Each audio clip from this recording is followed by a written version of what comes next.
Ang inaabangan po ninyo, nasa studio po ng Net25, Senator Robin Padilla. Sen, magsayang hapon po sa inyo. Opo, bismillah. Assalamualaikum po. Ayan. Sa lahat po ng nanonood, magandang hapon po sa inyo. Opo. Ngayon ko lang na-realize, Senator Robin, di pala tayo nagkakalayo. Opo, parang lamang ka nga po, eh. Parang na-insecure na ako pagpasok ko. Mga isa, di pala mga Una, kamusta muna kayo, Senator Robin? Alhamdulillah, ako po ay mabuting-mabuti at masayang-masaya po sa buhay ko. Ngayon ko lang ho na-realize yung halaga ng pangangamusta. Di ba na naging bahagi ng salita ni Senadora Pia Cayetano, kapag ka meron palang konting tensyon, napakahalaga nung kakamustahin ka ng kaibigan nyo. No? Siyempre po, lalo na kapag nasa isang bahay kayo. Yan. Opo.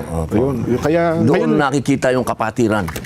Kaya ngayon, lagi pag may nakita ko, kamusta kayo? Kamusta kayo? Yun parang iba pala ang dating nun sa isang kaibigan. Kultura po natin yan, di ba? Kultura. Na matagal mong di nakita, kung kamusta ka na, pare?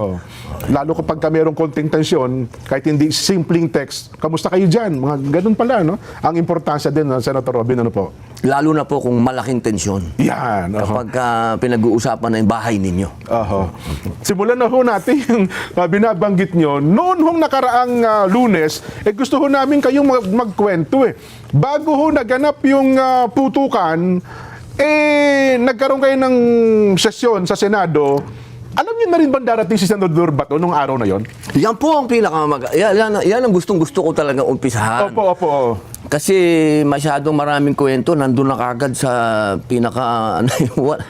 Dapat umpisahan natin sa naganap. Yan. Alam niyo po, linggo, noong nagpatawag ng pagpupulong si Senator Alan Peter Cayetano. Okay. Sa isang tahanan diyan sa Forbes Park. Okay. Isang tahanan ng isang kaibigan natin. Nagdatingan po kami doon, 12 kami. 12 na kayo, okay. Opo. Nagtanong kami, ano ba itong pagpupulong na ito? Ang sabi ni Senator Alan, ay meron na tayong numero. Sabi ko, anong numero? Papalitan na natin ang liderato. Okay. Taka ko, sabi ko, paano tayo? 12 lang tayo. Oo nga naman.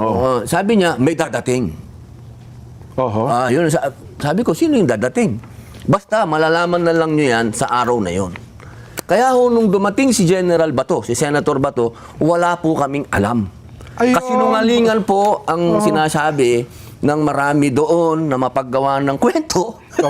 Mas maraming scriptwriter sa politika at maraming direktor. May kanya-kanya sa pantaha Isa lang po ang nakakaalam na dadating si Senator Bato. Si Alan lang po. Ayun. So Wala yung sinasabi niya may darating. So si Senador Bato yung tinutukoy niya may darating kinabukasan. Opo. Dahil meron po sana kaming inaasahan daw. Ako po kasi kailanman hindi ako nakialam. Okay. Diyan sa palit-palit ng liderato. Dahil hindi ako nag-i-interest sa mga komite, ng mga matitinding komite. Opo. Ang mga komite ko lang, may kinalaman sa advocacy ako, sa Muslim Affairs, sa mga katutubo, sa mass media. Yan po ang aking Kaya po nung dumating si General Bato at nagkaroon ng panibagong liderato, huwag pong sabihin na ito po'y pinlano namin. Opo. Hindi po totoo yan. Yan po ay isang bagay na doon lang namin. Kahit naman po si Senator Marcoleta, hindi din po niya alam na si Senator Bato ang dadating dyan. Opo. So nung pumunta na tayo sa takbong tumatakbo siya, at hangos na hangos, hinihingal ando na may dugo pa sa kamay. Ano naging reaksyon niyo, Sen? Siyempre po, proteksyonan po siya. Okay. Yun po ang dapat gawin ng lahat ng senador. Hindi lamang kami. Dapat lahat ng senador, proteksyonan natin yung kapwa natin, senador. Kapwa natin yan. Ihiwalay muna natin yung politika. Kahit magkakalaban sa politika, kahit tama kayo. minorya o mayorya, ang pinag-uusapan natin dito, isang senador na hinabol sa hagdan, paakyat at nasugatan pa nga. So, ang nangyari po, nagkaroon ng sesyon at napalitan nga yung liderato kasi 13 na po kami. Ano unang naging tanong nyo kay Senador Bato? Bakit ka tumatakbo? Ba't ka humihingal? Hindi ba tinanong ng ganon, Sen? Hindi na po siya naitanong kasi mataas na yung emosyon kinumpronta niya na po kagad yung media Sinabi niya, kasi yung media, tinanong siya, ba't ka nandito? Nagulat si Bato. Sabi niya, bakit nung wala ako, tanong kayo ng tanong, bakit ako wala? Ngayon nandito ako, tatanungin niyo ako, bakit nandito ako? So, mataas na po yung emosyon. Ayun. Kaya ako po, ang binigay ko sa kanya, tubig. Tapos, niyakap ko siya, pare, maraming salamat at dumating ka. At ito na yung hudyat para tayo naman na maging mayorya. Ayun, at yan naman po, hindi po yan bago sa Senado. Ang nangyari talaga yan. Nagkakaroon ng palit ng liderato. Huwag po natin gawing masyadong malaking issue na nagkaroon ng palit ng liderato. At yan po, asahan po ninyo yan. Kasi siyempre po, ang mga senador po, yan ho, nakukompose talaga ng minority at majority. Hindi po yan bago. Kapag na yan po nawala, ibig sabihin, wala na tayong demokrasya. Isang Agos na lang kayo pag Isang Agos na lang. Doon po kayo matakot. Kapag naging isang Agos na lang ang Senado, ibig sabihin, may conspiracy na dyan. Ayun, opo. Magkakasapakat na yan. Nakakatakot yun. Di, ito na po ngayon. Yan, opo. Tuloy nyo ng kwento. Nung nandun na po kami, may nagbulong po sa akin. Sabi, nandyan si Trillanes. Sabi ko, ba, anong ginagawa ni Trillanes dito? Hindi naman siya senador. Anong ginagawa nito dito? May dala daw pong warrant. Okay. Di, una kong tinanong, teka, pulis na ba ngayon ito? Akala ko, Navy ito. Opo. Di sinabi po nila, sabi din po ang nagsabi po sa amin, yung USAA na nandyan opo. si Trillanes. Trillanes. Di sinabi ko kay Bato. Sabi ko, General, andyan daw si Trillanes, may dalang warrant. Di sinabi namin ngayon kay SP, kay Senator Alan. Sabi naman ni SP, saan galing yung warrant? Okay, opo. Siyempre po, kasi wala po silang pinakikita eh. Hanggang ngayon, wala pa na. Hanggang ngayon po, wala. Sa madaling salita, nandun po pala yung NBI. Nasa loob na po ng building. So, ang nangyari po, sinuspend ng session, dinala muna po sa lounge si Senator Bato. Habang nag-uusap, si Senator Alan Peter Cayetano, ang bagong SP, at yung director ng NBI na si Attorney Matibag. Kasi po, nagkasundo na habang wala yung warrant na pinapakita, na talagang may warrant, kasi hinihingi po ni SP yung warrant, wala naman po silang mapakita, lumabas muna sila ng Senado. Kasi anong ginagawa nila sa loob ng Senado at manghuhuli sila na wala naman silang dalang warrant? Ang nangyari po, nagkagulpihan. Yung isang usaan namin na gwardiya, ginulpi, binugbog ng isang ng pulutong ng NBI agent at isinasakay sa kotse nila. Kaya ang ginawa po, kinontempt ngayon ni Alan Chuma ngayon, hinuli. Yung mga nambugbog. Hindi dapat palalabasin ng Senado yung mga yun, di ba? Nambugbog ka. So, ang nangyari po, nagkaroon na lang ng deal. Sabi nila, palalabasin na namin kayo, itong mga NBI na to, huwag ninong pakialaman muna si Bato dahil wala naman kayong warrant. So, yun po, tumahimik noong araw na yon. Bandang gabi na po ata yun. Gabi na po yun. Nagkaroon na po ng kapayapaan nung gabi na yun. Si General Bato, si Senator Bato, natulog po sa Senado. Doon nag-overnight, Kasama ko po. Hindi po kami magkatabi Baka akala nyo, magkatabi kami. Hindi po. Nandun po siya sa opisina niya. Nandun po ako sa opisina ko. Hiwalay ng kwarto naman pala kayo natulog. Delikado. Baka magkatabi kami. Buti na lang, nilinaw nyo na po yan. Gagawa ng istorya yan gagawa ng istorya. Alam nyo naman yung mapagawa ng script. Sa madaling salita po, Martes. Martes na ngayon, Martes. Ang sabi nila, magkakaroon na naman ng kudita. Ibig sabihin, papalitan na naman si... Yung leadership ng Senado, si SP Alan. Si Alan. Sabi ni Bato, sayang naman pag uwi ko dito, kung maalis din si Alan, sana maging matibay tayong 13. So, Martes po, hindi po naging matagumpay yung kudita sana laban kay Senator Alan. Talaga tinangka talaga ba nila? Meron po talaga. Meron po. Kaya sinabi naman po ni Madam Amy wag na lang ho akong paniwalaan ninyo kasi sasabihin nila, ganito yan. Si Madam Amy na lang. Kasi so may pressure talaga? May pressure talaga. Miyerkules. Kasi Martes naging matagumpay ang Senator Alan Cayetano. Miyerkules ngayon, boss. Iba na ang ambience. Iba na sa loob ng plenaryo, nangangamoy may trouble. Nangangamoy na. So, dalawang gabi na kayong natulog ni Senador Bato sa Hindi po magkatabi, Hindi po magkatabi. Sige. Sa ibang senadora, pwede nyo akong i-chismis. Kay Senador Bato, wag. Wag naman. So, yun ho. Pagkatapos, Wednesday na. Wednesday pa lang ho, maugong na. na magkakaroon na naman ng leadership change. Okay. Magkakaroon na naman. So, Hindi yun na naman muna. po ngayon nagtagumpay. Hindi nagtagumpay. Iba naman na ngayon.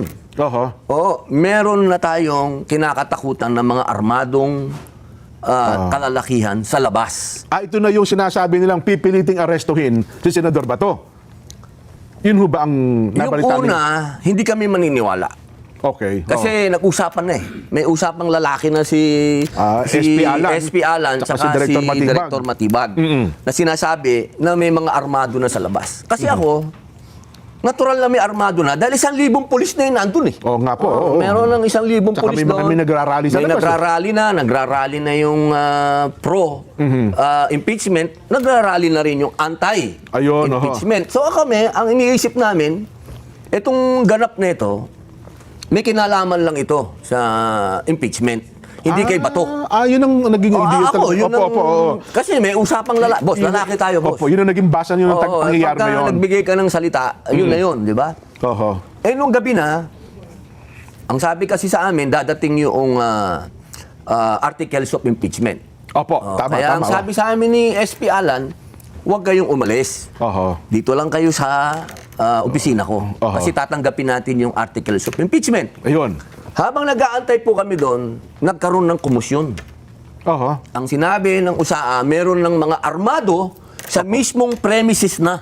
Kasi nakikita nila ito sa CCTV, no? Nakapaligid na CCTV ng Senado. Hindi lang po sa CCTV, kundi may mga nasa labas na po na nakukunan nila. Na meron ng mga armado doon sa bintana, sa labas ng natatanawan nila. Natatanawan. Opo. So sabi ni General Bato, Senator Bato, ay mas mainam siguro wala ako dito sa opisina ni yun ang... ni Senator Alan. Dahil madadamay pa tong mga senador na to kung huhulihin ako. So iniisip ni Senador Bato, kaya nangyayari yon dahil sa kanya. Kaya kung sabi, NBI na boss eh. Oo nga, no? NBI na yung boss eh, hindi na yung biro. Kaya po, umakyat kami. May video yan, boss. May video yan. Na umalis kami sa opisina ni Senador Alan. Umakyat kami sa 5th floor. Kasama ko si Senator Bato. Kasi nga, kung totoong magsaserve ng warrant itong NBI, mas maganda nga naman sa opisina ni Bato. Bakit naman sa opisina ni Senator Alan? Nung nandun na kami sa 5th floor, wala naman ho kaming narinig na putok doon. May mataas eh. Nakarating sa amin na nagputukan sa baba. Yung tagpo na nagkakaputukan, wala kayo doon sa grupo nung Wala po kami Senador doon. Hindi po Senador namin Alan. narinig ni Senator Bato yun. Ayun. Nandun po kami sa taas. Nasa kanya-kanya opisina po na kayo ng tagpo na yun. Opo. Di nung umakyat po yung kasama namin isa, sabi, nagkaputukan sa baba. Sabi ni Senator Bato, brother, tingnan mo nga. Sa akin po yun. Kaya po ako bumaba. May video rin po yun. Nakita kayo sa video. May video rin po yun. Bumaba ako. Pumasok ako doon sa opisina ni Senator Alan, ni SP. Tinignan ko sa loob. Okay naman yung mga senador. Pero syempre, wala na hong ilaw. Tensyon eh. Naka-live sila. Medyo pumasok na po yung takot. May umiiyak na po sa kanila. Dahil putukan po talaga. Pati po yung mga kasama nating media talagang takot na rin. So ako naman po, dahil nakita ko naman okay sila, umakyat na naman po ako. Na-video rin po yun. Bumalik ulit kayo sa opisina. May video din po yun. Humabol pa yung media. Sabi sa akin, okay lang po ba kayo? Siyempre, okay. Ginawan din ng kwento ito. Hindi ko alam. Ba't nila ginawan ng kwento? Okay naman yan. Di ba? Yan, ibig sabihin yan. Okay yan. Kamusta po kayo? Sabi, okay ako.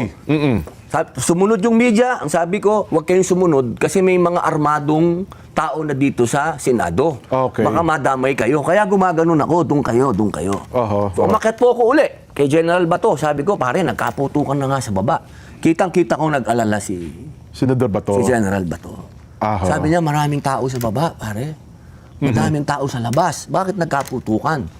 Sa madaling salita po, nung nabalitaan namin, na nandun na si Secretary John Vic Remulla at nandun na yung PNP chief, bumaba po si Bato.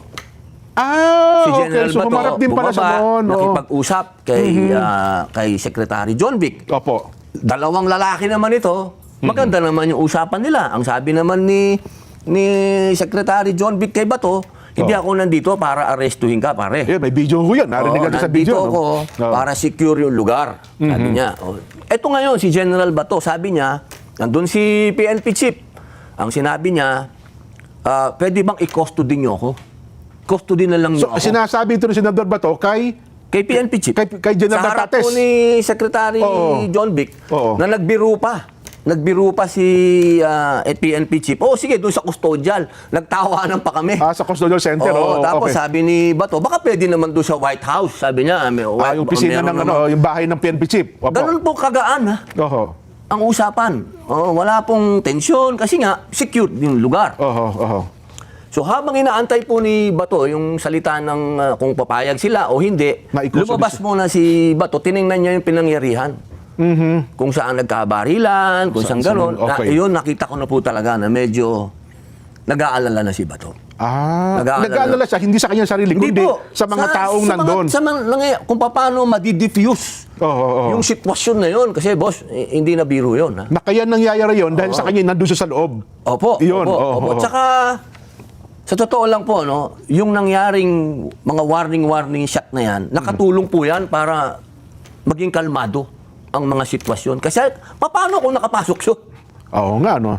Paano kung nakapasok doon sa pinto yun? Di mas lalong baka meron na hong buhay na disgrasya o hindi natin alam. At least ito, nung nangyari yung warning shot nito at warning shot nung isa, nagkakilalanan. Na friendly forces pala tayo. Kasi doon lang hong nagkakontak. Wala kasing coordination, boss. Ayun. Itong kasi nung Saan ka una. nakakita Oo. na yung GSIS hindi nakipag-coordinate sa Senate na nagpapasok sila ng NBI. Dapat, nasa isang complex tayo, dapat nakipag-coordinate ka sa Senado. O yung security nila, no? Umuo pa ang Senado sa iyo. Tama. Kasi dapat, nung una daw, parang inassume nila ata, Sen. Robin, na hindi, nag-coordinate kami sa dating SP, Senador Tito Soto. Pero nagkapalitan po ng Senate President at nagkapalitan din ng hepe ng OSA, di ho ba? Si SP Alan at saka SP Aplaska, parang doon nato sa dalawa, walang coordination itong NBI. Ganun po ba? ibig niyo pong sabihin, alam na ng buong Pilipinas nagkapalitan ng Senate President at ng Sergeant at Arms. Hindi pa alam ng NBI saka ng GSIS. Parang ganun ata ang nangyari na dapat di ba another coordination dapat siguro yun. Dapat. Di ba? Automatic yun. Dapat may coordination. So, tuloy ko na po yung kwento. Sige po, oo. Umakat na po kami uli ni Senator Bato. Nagkwentuhan kami na siyempre, alam nyo naman, si General, kahit na sinasabi nilang Bato yan, Opo. umakat na po kami uli ni Senator Bato. Nagkwentuhan kami na siyempre, alam nyo naman, si General, kahit na sinasabi nilang Bato yan, Opo. ako hindi spokesman ni Bato, ha. Tandaan po ninyo, ako hindi ako spokesman. Ako yung nagkukwento lang sa kwento ko, sa narinig ko. Based doon sa inyong experience. Sa nakita ko. Hindi ko alam kung ano ang kwento ni Bato. Basta ako, nakita ko, worried siya. Worried talaga siya sa nangyari. Worried siya sa mga senador na hindi siya iniwan. Nakita niya kung paano nag-iiyakan yung mga senador. Nakita niya kung paano nagtatakbuhan yung mga media doon. Nakita niya yung mga tao sa labas. Kasi ang dami pong tao sa labas. Tama kayo. Kasi may mga video tayo nasa labas eh. Noong pangalawang araw pa lang, awang-awa na siya doon sa mga pulis kasi natutulog doon sa kalsada. Yes. Ang dami-daming pulis. Pulis si Bato, tatandaan Dati niya nyo. Ang mga puso tauhan niya yan, na yes. pulis. Nung nandun na kami, nakahiga siya, sabi ko, pare, total safe ka na dito. Gabi na po ito. Gabi na po ito. Ating gabi na ito. Tapos na po, tahimik na. Tahimik na. Dami ng pulis. Sa tansya niyo, mga anong oras na ito, Sen. Robin? Siguro po, mga 1:30, mga ganyan. Madaling araw na. Madaling araw na po. Parang Wednesday na ata, Thursday. Thursday morning. Thursday morning, opo. Ang dami na pong pulis sa loob. May SWAT na, may Opo. si IDG, nag-iimbestiga. So, ano naman, okay na yung loob na. Sabi ko, pare, nahanap na ako ng asawa ko, 3 araw na ako dito. So nagpapaalam kayo sa kanya. Kasi hindi ko po siya iniiwan eh. Hindi kami tabi ha. Doon lang, nagkikita kami sa umaga. Bago mo ituloy yung tagpo na yan, Sen. Robin, hindi pa sinagot ni John Vic at saka ni PNP Chief na sinabi? Wala po. Yung i-custody nyo na lang ako, parang sinusurrender niya yung kanyang sarili na nagpapakustody na lang. Wala po. Hindi natapos yun. Parang nakahang yun. Ayun. Nakahang po yun. Kasi wala pa naman warrant kasi. Wala din naman pong hawak na warrant din si Secretary John Vic. Si PNP Chief wala rin yung warrant. Hawak na warrant. So, para saan yung custody, no? Wala eh. Wala naman po talaga eh. Si Trillanes lang ang may hawak eh. Hindi naman niya iniwan. So, yun, balikan natin. Yung alauna ng uwi muna ako. Okay. Kasi nahanap na ako ng asawa ko. Sabi ni Bato, pare, sabay na ako sa'yo. Doon siya nagsabi. Alam mo sabihin kong hindi. Kung ano man. Napakasama naman ng ugali ko. Oo. Kasi wala siyang kotse, boss. Wala siyang kotse. Di ba, hinatid lang siya ng kotse. Sumabay nga lang pala sa kay Senador Alan. Oo, wala nung naman siyang pagpunta kotse. sa Senado. Oo. Bumaba na kami. Tsaka, boss, hindi kami nakakatawa yung video. Pino-forward pa. Parang nagmumukhang nagmamadali kami. Nagmamadali kayo, oo. Hindi na. Naglalakad lang ho kami. Ang daming polis doon. Ang daming usa. Wala namang humaharang sa amin. Oho. Kasi kung may marami humarang nakakita sa naman- inyo na pababa kayo sa parking. Opo. Kasi kung may humarang naman, di tatanungin namin, ba't nyo kami inaharang? Oho. O di pag sinabi nila na hindi po, bawal kayo, ba't naman kami lalabas kung bawal? Oo nga. No? Oho. Walang humarang eh. Oho. Ito, pinakikita natin. No? Kasi medyo Pwede po bang... nakapass forward ata eh. Oo, kasi ginagawang nagmamadali kami. Para bagang may tinataguan kayo, no? Oo, wala po. Ayun, may pulis pa doon. No, nakikita nyo. Ayun, no, puro pulis yun. No, Oho. Si IDG yun. Aha, okay. Oho. O, pinabilis pa. Pinabilis, oh. Huwag Oho. natin pabilisin kasi hindi naman po kami nagmamadali. Oho. Pangkaraniwan lang na biyahe. Paglabas Opo. nyo. Kasi Okay. kung may humarang, eh di may humarang. Oho. Kung Hindi kami, tatanungin kayo. hindi kami lalab. Eh, walang humarang eh. Okay.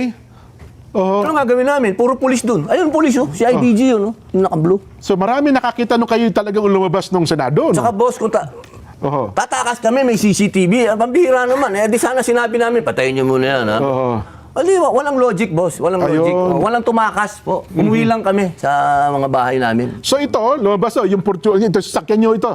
Oo. Ayun. Hanggang sa ito yung nakita nga Hindi ko doon naman dininay yan. Kotse ko yan. Oo. Pinaka-humble na kotse yan, boss, ng Senado. Tanga nga, Fortuner lang, boss. Ayun na nga.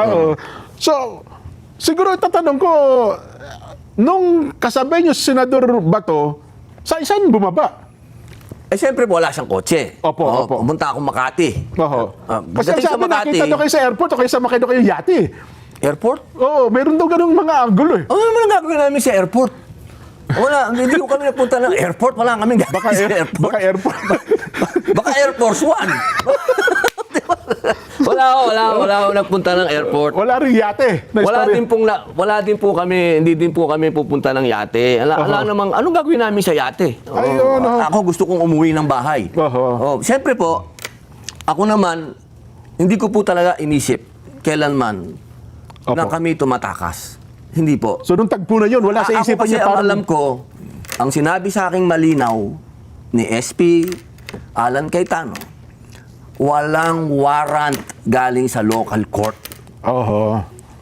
Walang pinakitang warrant din sa amin ang NBI at ang PNP. So yun palang warrant, secret na foreign pa, no? Opo, yun na nga eh. Secret, naka-foreign warrant. At higit Opo. sa lahat, nakapending sa Supreme Court yung PRO. Oho. Nung tagpo So, na yun kasi, tama. ako very relax ako eh. Wala. Sinasabi ng media, ba't daw relax na relax ako? Eh, yun lang. Anong gusto nyo? Manginig ako. Di ba? Wala talaga eh.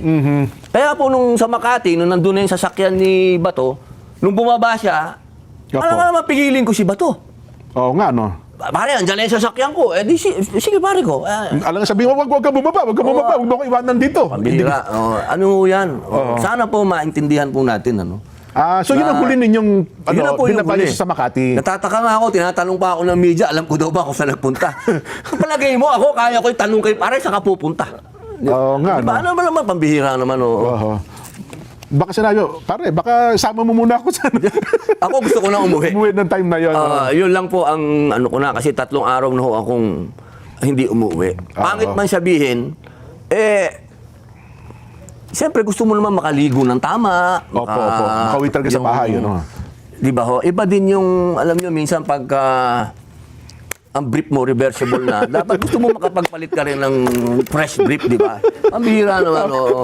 Kung ako man sa katayuan yung ganun din ang gagawin ko. Oo, hindi. So Mambihira. pagkatapos, binaba niyo po siya, umuwi na kayo, diretso na Umuwi kayo. na po ako. Kasi ngayon ho, ang sabi San Robin, ewan ko sa imang galing, drama daw ito, stage daw itong nangyaring ito eh, lalo yung putukan eh. Mahirap. Oho. Alam nyo, pagkabuhay po ng tao ang pinag-uusapan natin, wala dapat yung usapang stage. Eh. Kasi ganun ba? hindi naman namin kontrolado yung GSIS, hindi naman namin kontrolado yung NBI. Tsaka ho, Lunes pa lang po, ang dami na pong armado sa labas pa lang po ng Senado. Nag-checkpoint nga po sila sa labas. Walang makapasok, walang makalabas. Tapos, Lunes pa lang, nagkabugbugan na. Hindi, imposible po na stage kasi meron pong mga magkakasunod na araw na ganap. At saka Pati po yung mga palitan ng liderato. Paano po ma-stage yun? Tsaka yung live bullet, mahirap i-stage yun, Sen. Robin. Opo. Tsaka alam nyo, dapat ang pag-iisip natin walang nasaktan dito.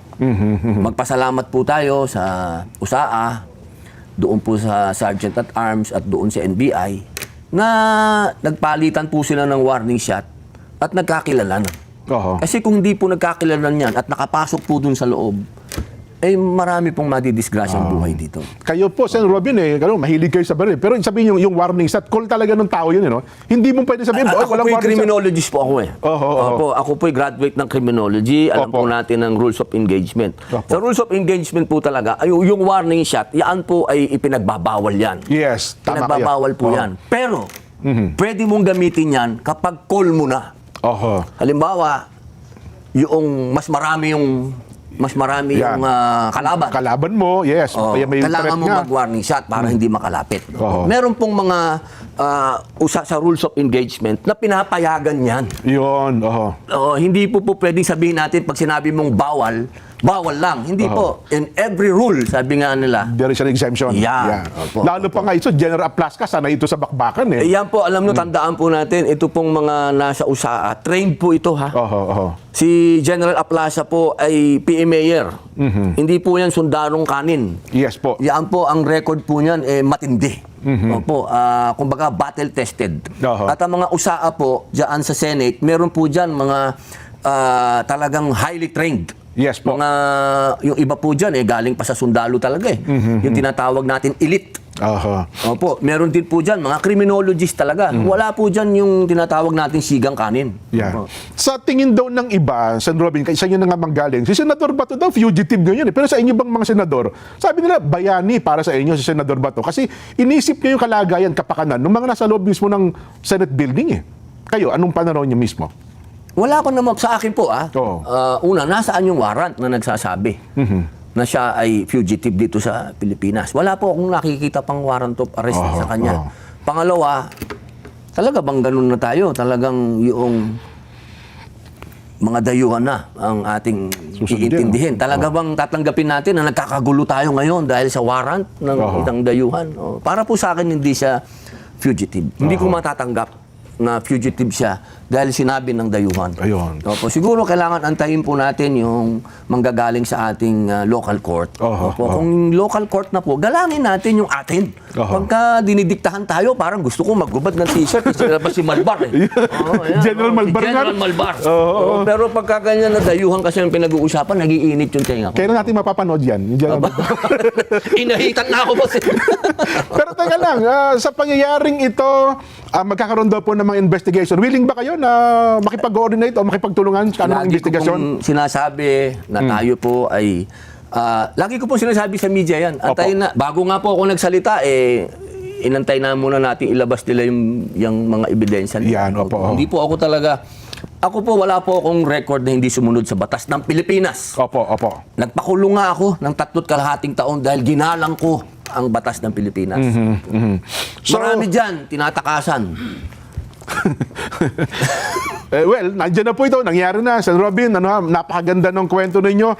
Tika lang, pinelikula nyo. Marami na. Gusto nyo ba ipelikula yung nangyari sa Senado? Hindi naman. Alam po, ang buhay po ni Senator Lacson tsaka ni Senator Bato, ginawa ko po pareho yung pelikulang yan. Yun na nga sana po, pagka na-resolve na ito, magawan din natin kung ano talaga yung tunay na nangyari. Kasi sa totoo lang po, ang daming kwento na walang kwenta. Yan. Sen, dahil sa meron na pong bagong pamunuan, nandiyan na po yan. Ano na ngayon ang committee hawak nyo at ano ang focus nyo ngayon? Opo, yung pa rin po, ang mga committee po natin, nandiyan pa din po ang public information and mass media. Yes po. At siyempre po, yung ating cultural minorities at yung Muslim affairs. Ngayon po, binabalik po nila sa akin yung constitutional amendment at yung codes. Yan po kasi yung ating advocacy noon pa. Hindi pa po kami magkakilala ni dating Pangulong Rodrigo Roa Duterte. Ako po talaga, gusto ko na talagang palitan ng saligang batas. Ngayon po, ibinalik na naman sa akin yan. Pinag-iisipan ko po kung isusulong ko. Ngayon. Sapagkat nakukulayan po ng mga personal interest. Kasi 4 years ago, walang gustong sumuporta sa akin. Okay. Lahat, puro pang babas ang inabot ko. Nagtataka ako ngayon, bakit lahat gustong sumuporta sa akin? Medyo kailangan pag-aralan ko po mabuti kung ano ba talaga yung personal interest ng iba, kung bakit gusto nilang baguhin ang konstitusyon. Baka mayroong mga gustong i-extend ang kanilang mga termino. Pag nabuksan nyo kasi yan, mahirap nang mapigil, Sen. Robin.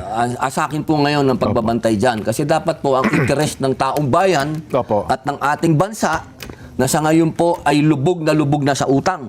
Alam niyo po ba, 65% na po ng GDP natin, ha? Tandaan po natin. Kapag ganyan na po, ibig sabihin tayo po papunta na sa isang bagay na hindi na tayo makaka-recover. Mabigat po yan. Ang bawat Pilipino may utang na po ng 150,000 pesos. Ang dollar po natin ay papunta na sa 62. So, sana po, magising na po tayo, mga mahal kong kababayan, na itong sobrang politika na to, hindi po nakakatulong sa atin. At yung pagsunod natin sa kagustuhan ng mga dayuhan, hindi po nakakatulong sa atin kung hindi nakakagulo. Hanggat hindi po natin pinaprioridad yung mga pangangailangan nating sarili dito sa bayan natin, walang mangyayari. Sen, alam ko, nagiging madamdamin na kayo sa kapakanan ng ating mga kababayan. Ano pong gusto niyo mensahe ngayon sa ating mga kababayan, mga nanonood ngayon? Napakarami po nakasubaybay sa atin, maging sa social media. Kasi ang sabi nila, mukhang nalilihis na tayo sa ibang issue. Kayo po, nasa inyo po pagkakataon. Ako po, ang una ko pong sana ang pag-usapan natin, trabaho. Sana po magkaroon na po tayo ng mga trabaho para sa ating mga kababayan na tama ang sweldo. Yan pa lang po ang mga una nating dapat talakayin dyan sa Senado. Yung mga basic needs. Kailangan yung tahanan, yung tubig, yung kanyang kuryente, yan po ang mga dapat nating unahin. At sana po, kung meron po tayo talagang aksyon laban sa korupsyon, sana lahat, wag tayong mamili. Wag naman yung sesentruhan natin lang sa isang tao. Dapat kung gusto natin linisin ng gobyerno, lahat. Dapat hindi po pwedeng individual, dapat lahat po tayo. Hindi po pwedeng ang pag-uusapan lang natin, siya lang. Paano yung naiwan na flood control? Paano yung mga farm to market road? Ang dami pong dapat pag-usapan tungkol sa korupsyon. Pero isang tabi lang po yan. Isang parte lang yan. Dito muna tayo sa pangangailangan, basic needs. Senator Robin, maraming po salamat sa inyong oras. Sana po makadalaw pa ulit kayo sa aming palatuntunan. Na-miss ko nga si Caro Dante. Akala ko magkatabi kami dito. Bukas siya kasama namin. Bukas pa siya. Okay, maraming salamat po sa inyo. Mabuhay po kayo.